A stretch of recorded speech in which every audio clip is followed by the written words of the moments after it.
Hi, I'm Karan Thapar. Over the last few years, I hope you've been watching my program, The Interview on the Wire. During that period, I've interviewed doctors, politicians, businessmen, scientists, authors, and even the occasional Nobel laureate. For me, it's been exciting. I hope it's been enjoyable for you. But these, as you know, are tough times, and if this program is going to remain bold, independent, and sometimes even defiant, then I think we need your support. At the end of the day, it's a truism, but editorial independence is best defended by the viewers. So if you would like this program to remain the way it is, forthright, outspoken, and interesting, then would you consider supporting us? All you have to do is to click on the description at the bottom. But more than anything else, I hope you will continue to watch the interview. Your viewership means an awful lot to me.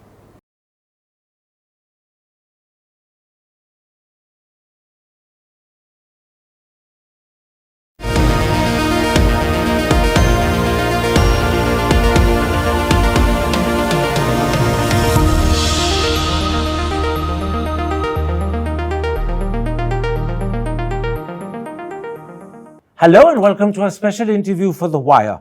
In yesterday's vote of no confidence in Parliament, the Lok Sabha MP for the Mizo National Front voted against the government even though his party, the MNF, is part of the National Democratic Alliance.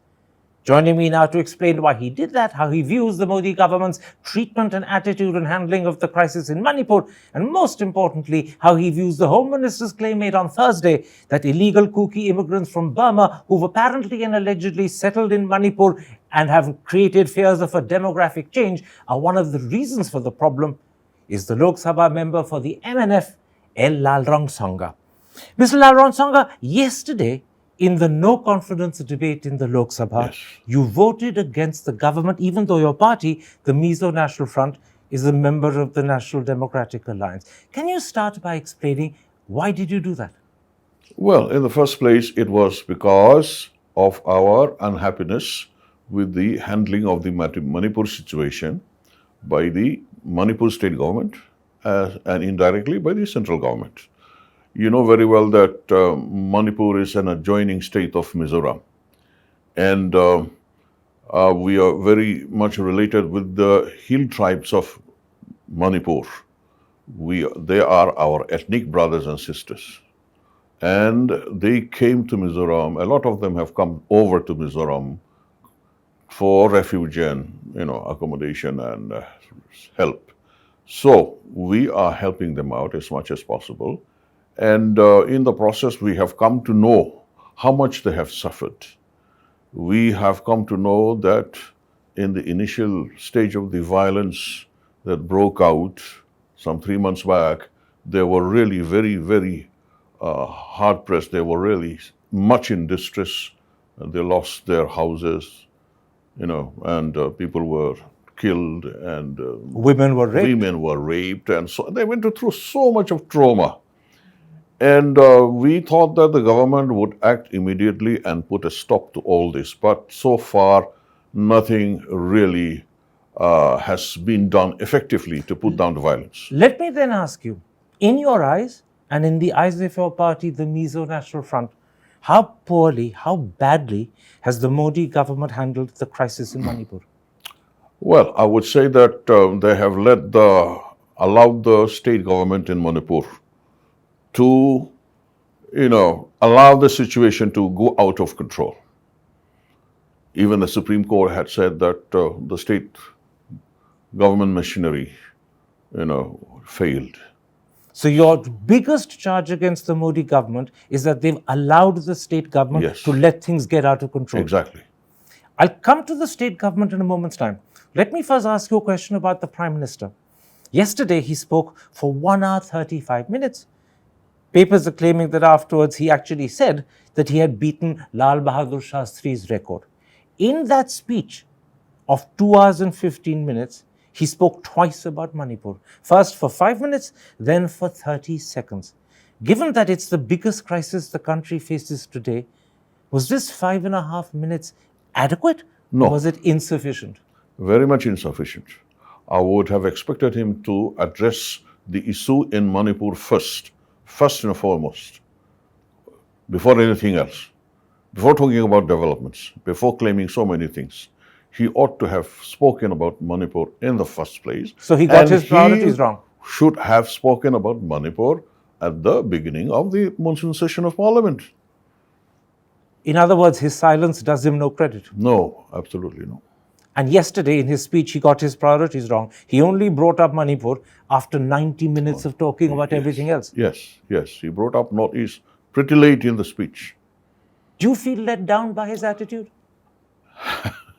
Yes, we feel let down. I think the tribals, especially those in Manipur and Mizoram, we feel let down by him, by his silence. You expected better. Much, much better.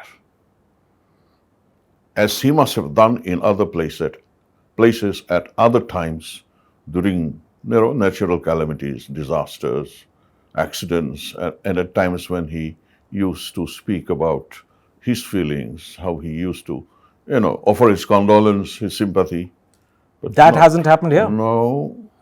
In a recent Mann Ki Baat, he spoke at length about the cyclone in Gujarat, which actually wasn't as severe as people thought it would be. Gujarat was lucky, the impact was less. He hasn't spoken about Manipur, where the trauma is considerably greater. He tweets condolences to people in Turkey when there's an earthquake there. He sends birthday greetings to actors and cricketers. But on Manipur, other than 5.5 minutes in Parliament yesterday, and 30 seconds or 40 seconds when that rape video went viral, apart from that total of, 6.5 minutes, he said nothing at all. No. As far as I know, nothing at all. Anywhere else, at any time else. No. He has not done that. Has this upset the people of the Northeast as a whole? Oh, yes. As far as I'm concerned, I think the people of the Northeast, especially the tribals, feel let down. And this is a strong feeling in Mizoram. Very much so. Sentiments are running very high. You face elections in a few months' time. Will this be a feature of those elections? It could be a very definite feature. And it'll work against the BJP? Oh, yes. Sadly, or I don't know how it should be. But it's definitely going to work out bad for the BJP. Let's come to Biren Singh. All 10 kooky MLAs, including 7 from the BJP, have publicly expressed their lack of faith in Biren Singh. 8 Meitei MLAs of the BJP have done so as well, which means 15 out of the BJP's original 32 MLAs have publicly expressed a lack of confidence in the Chief Minister. Exactly. Yet the Home Minister refuses to sack him on the grounds that Biren Singh is cooperating. How do you respond to that? Well, he should be cooperating with the state government. Naturally, he will cooperate, but cooperation in what? In what way? That's the thing, it may be the way the Home Ministry wants him to cooperate, but how he lends his cooperation, I don't know. But I don't think that cooperation, if at all that was a cooperation, has worked effectively at all. It has not done anything to better the situation there in Manipur. In all truth, Mr. Lalrosanga, he has cooperated in the sense that he's agreed to the Chief Secretary being changed, he's agreed to the Director General of Police being changed, he's accepted Kuldeep Singh as Security Advisor and arguably as head of the Unified Command, although on that there seems to be a bit of confusion. Exactly.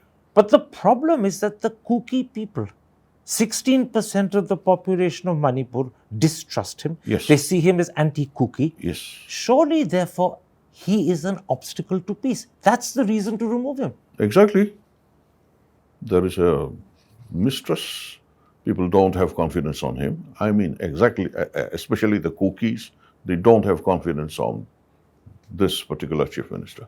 Have you discussed this with either the Home Minister or the Prime Minister? After all, they're allies. No. We can't meet them. We can't meet them. They won't meet you? No. You've tried? I tried to meet the Home Minister. So far, no. I mean, after the Manipur crisis at least. But the Manipur crisis is now 3 months and nearly 10 days old. Yes. So you mean for 100 days you've been knocking on Mr. Amit Shah's door and he hasn't opened it? You can say that. Yeah. You really mean this? Yeah. Are you saying yes? Yes. And you are an ally, you are a member of the NDA. Well, I really don't know how they see us. Perhaps they think that we are not appreciating their efforts, and we have been talking against. Talking against means we have been criticizing. We have expressed our opinion that well, you're not doing enough to settle the crisis in Manipur. And they don't want to hear this, Yeah, I think so. which is why they won't meet you. Yeah, I think so. What about your chief minister, who's head of the party? Has he been able to speak to the Home Minister or the Prime Yeah, Minister? initially, yeah, he was able to speak to the Home Minister, and at least since he's the Chief Minister, he could speak. But you said initially. I think afterwards, perhaps they have not spoken so much. You mean after an initial talk with him, they won't take his phone calls?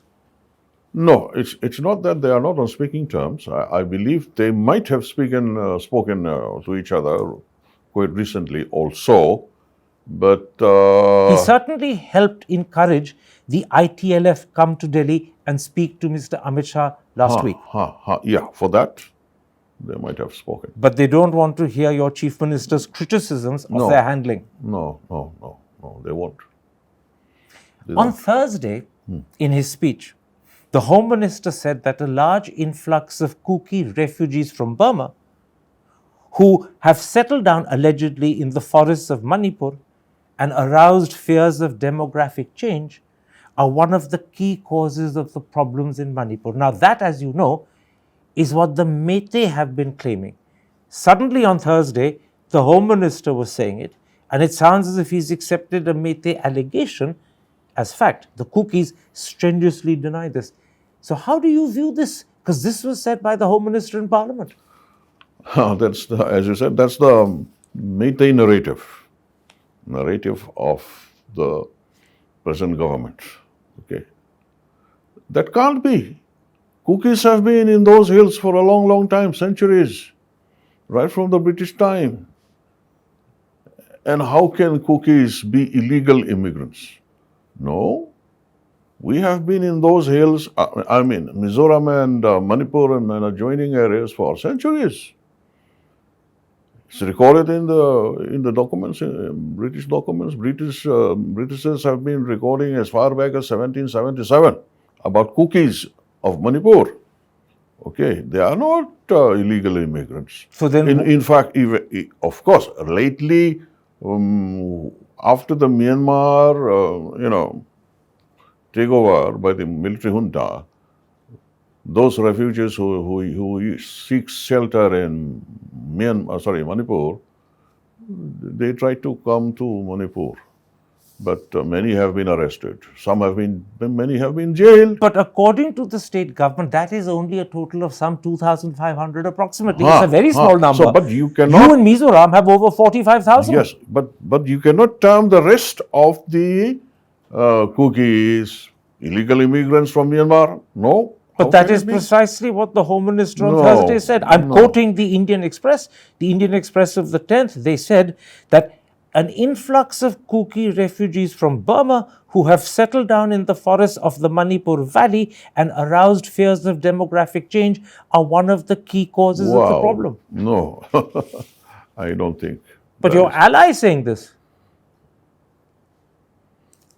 Maybe. That's their own narrative. We don't agree to that. At all. Not at all.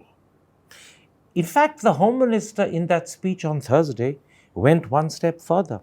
He claimed that this so-called influx of Kuki refugees from Myanmar was a result of the fight put up by the Kuki Democratic Front. He specifically named them Kuki Democratic Front against the military junta in Burma. Immediately, literally within 24 hours, the Kuki National Organization in Myanmar wrote a letter to the Speaker of the Lok Sabha. The letter was written by the KNO's president. This is what the letter said. No such Kuki unit by the name of KDF exists in Burma. Secondly, the letter said, I am to affirm hereby that there is no movement of any of our units in Indian territory. The allegations seem to be nothing but a figment of imagination of the Manipur administration in pointing at a scapegoat for its failures.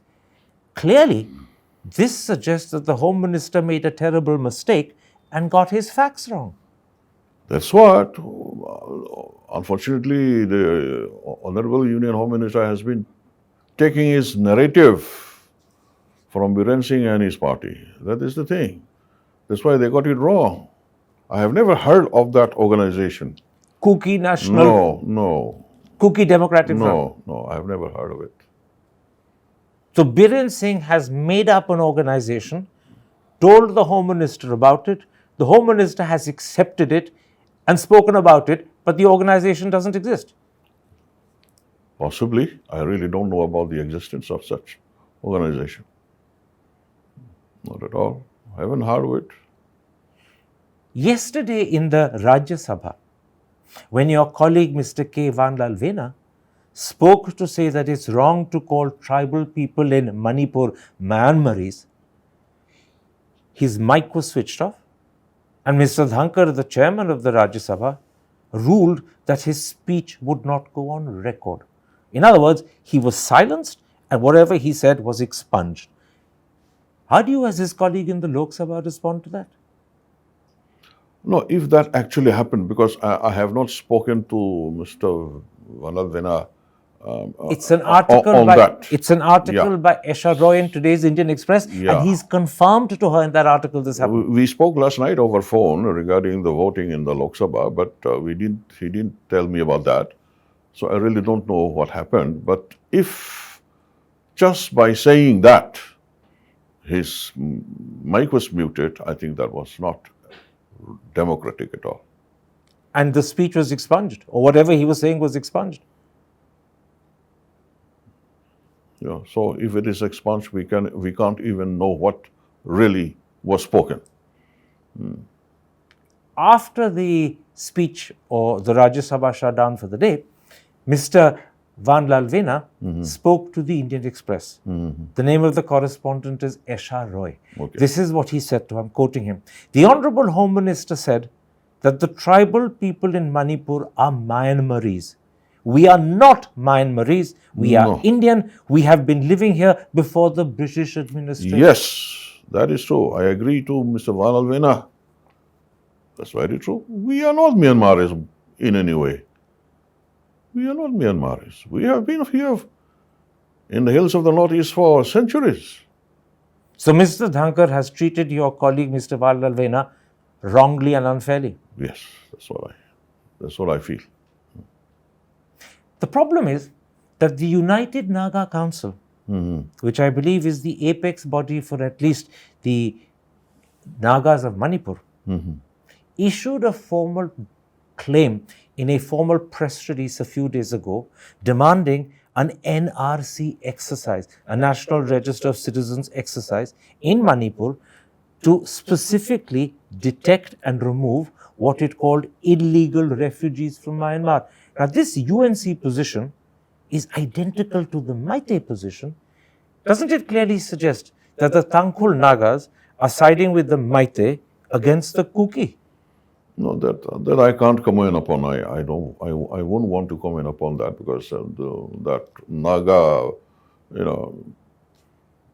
perspective would not be. I don't know about them. I don't know about that perspective. But as you said, it could be in tune with the Meitei demand. It is. It's identical to the Meitei demand. Yeah. But what would that do? Would that be useful? Would that be really for the good of the people? Because all those tribals in the hills of Manipur have been living there for centuries. They own the land. They are the Indian citizens living out there. They are our own people. Why should you conduct NRC? Let me point out to you the danger. What the United Naga Council is saying, that there are illegal Myanmaris, refugees creating a problem, therefore we need an NRC to detect them, is identical to what the Meitei is saying. And worse still, it's identical to what the Home Minister said on Thursday when he claimed that illegal refugees from Burma have allegedly settled down in in Manipur, and changed the demography or are threatening to change the democracy. Is there not a danger that the United Naga Council might give Mr. Amit Shah grounds or the basis to order an NRC? He can then claim the Meitei want one, the Nagas want one. That is altogether something like 75-78% of Manipur. Is there a danger that your Home Minister may use this to demand or call for an NRC? Yeah, very well. He might have. He can call, but to my mind, that is questionable. Whether he should go in for that, because if at all there are illegal immigrants settled in Manipur, that's the responsibility of the government. They should have seen to that. They should have been able to detect them and prevent them from entering. If the Home Minister calls for an NRC in Manipur, will your party rethink its relationship with the NDA? No, that aspect has not been considered so far, as far as I know. We have not considered that. One more issue that I believe would be of great concern to you, the destruction of churches. Oh, yes. The Archbishop of Imphal, in an interview to me just a week or 10 days ago, said that 249 Meitei churches in the valley had been destroyed in the first 36 hours. That is to say, 3rd, 4th, 5th May. He also said it was close to impossible for the Kuki to have done it because they were at that time fleeing for their lives. Yes. They would not have stopped to burn a church. Yes. He said, and I'm quoting him, other elements were responsible, and he hinted at Arambai Tengol and Meitei Lipon. Would you agree? I strongly suspect that. Damage, burning of churches, damaging churches,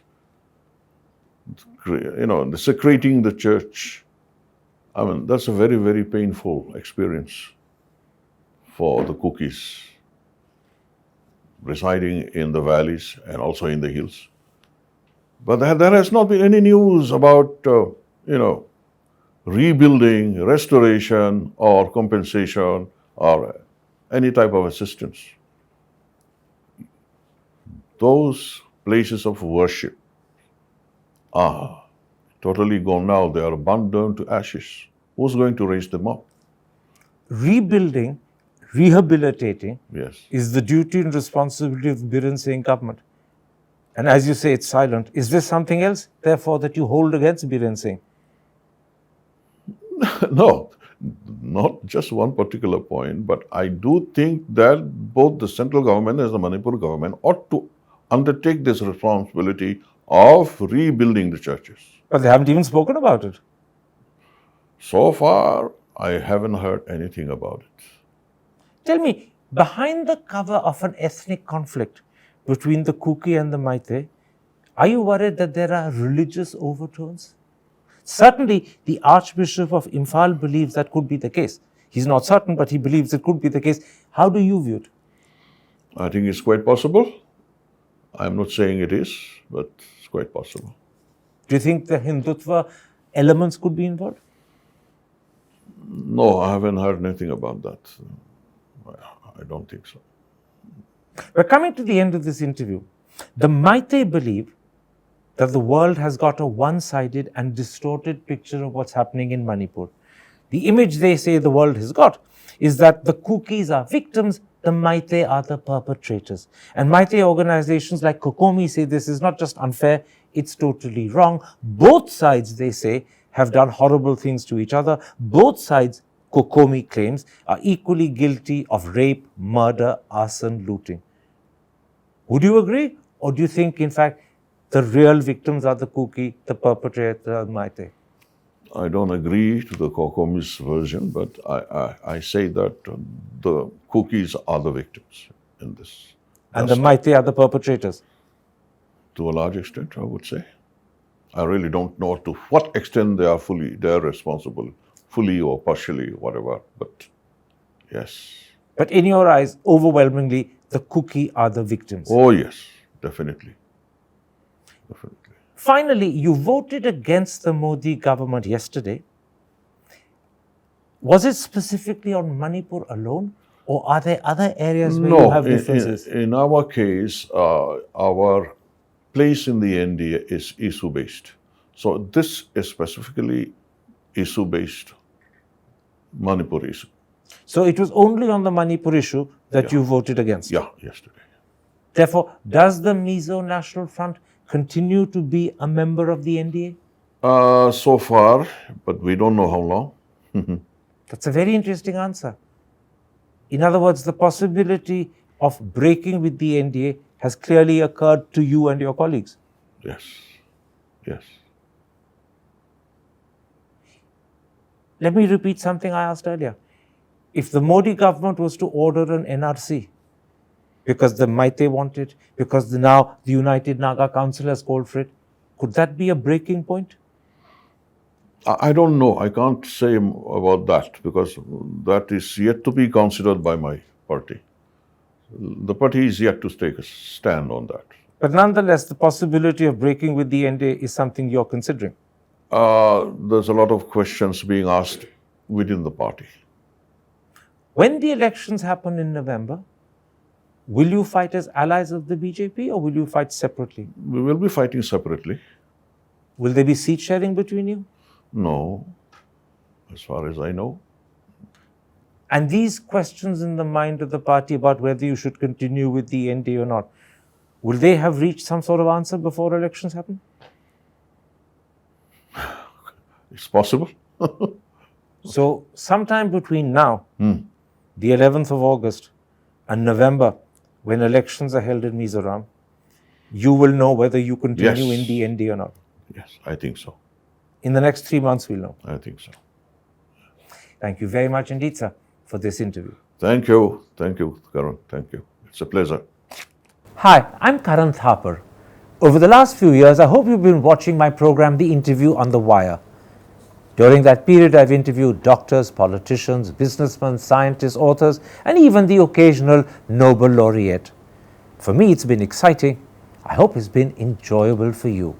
But these, as you know, are tough times, and if this program is going to remain bold, independent, and sometimes even defiant, then I think we need your support. At the end of the day, it's a truism, but editorial independence is best defended by the viewers. So if you would like this program to remain the way it is, forthright, outspoken, and interesting, then would you consider supporting us?